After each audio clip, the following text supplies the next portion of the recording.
Well, my dad used to take us, I grew up in Chicago, and my dad used to take us to work. He was kind of one of those guys who dressed up in a suit and had a mustache and like a tan, long overcoat, and he would take us to work sometimes, like very rarely. It was a big deal. We'd totally dress up. We'd all get in suits. So we looked like little mini-me versions of my dad when we come into work with him. We worked at this place called the Chicago Mercantile Exchange. And I thought it was the coolest place in the world, because not only was it in the city, but the car would drive into a garage underneath the building, and the garage door would just open automatically without anybody saying hello, without you pushing a button, and just be like, da-da-da-da. I'm like, my dad is Batman. That was the coolest shit in the world. And so what happens when you go to your dad's office? You know, there was a big trading floor. It was all stock exchange stuff. That's why I'm such a spoiled asshole. And it was all stock where everyone's like talking to each other with the Ferris Bueller fingers, you know. And so you get in there, and what do? There's not a lot to do. There's no toys, but you know what there is? There's a dry eraser board, and that shit is fun when you're little. And there's also secretaries. I don't know if you guys read Fudge or Super Fudge or Tales of Fourth Grade Nothing, but I remember one part in those books where the secretary had cookies in her purse at Dad's work. And that's kind of what it was like. The secretaries would hook us up with like little snacks they had. Like they had a drawer in their desk with cookies in it. I was like, you have access to your own cookies? God damn it, if only I got to go to college. I'm going to college. That's what happens. You graduate from college and you become an exception. So,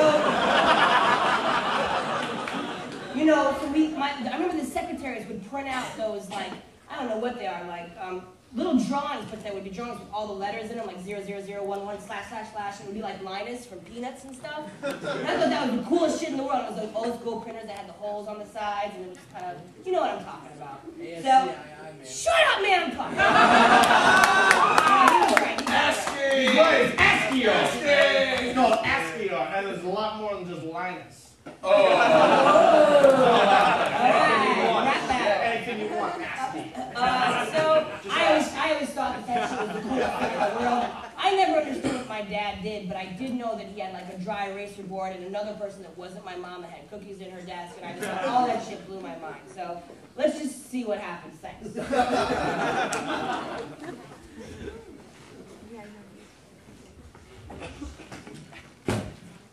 All right. So, how do you like your dad's job, huh?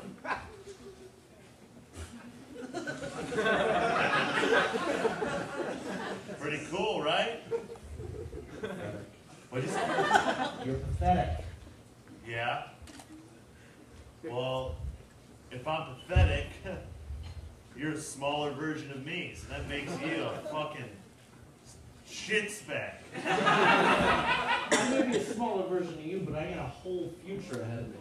I can make different choices than you that will result in a better life when I'm an adult.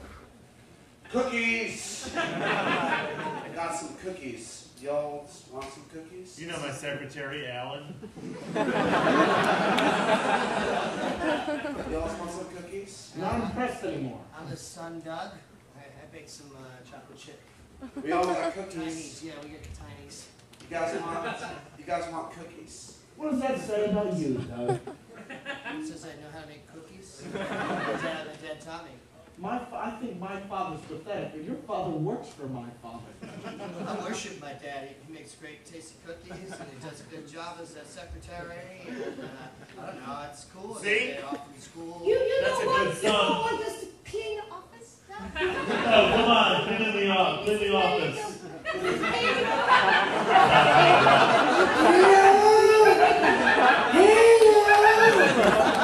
Take your child to work this way, maybe Right. I know you guys. I know this is your son, but I feel like it's racist. We can help who we are. We cannot help who Listen. we are. We cannot decide. We just need to change the lighting of these garbage cans. Also, Now, she's got some dignity about her. Hey, You keep talking about dignity. I mean, we were You keep talking about dignity. You're 37 years old.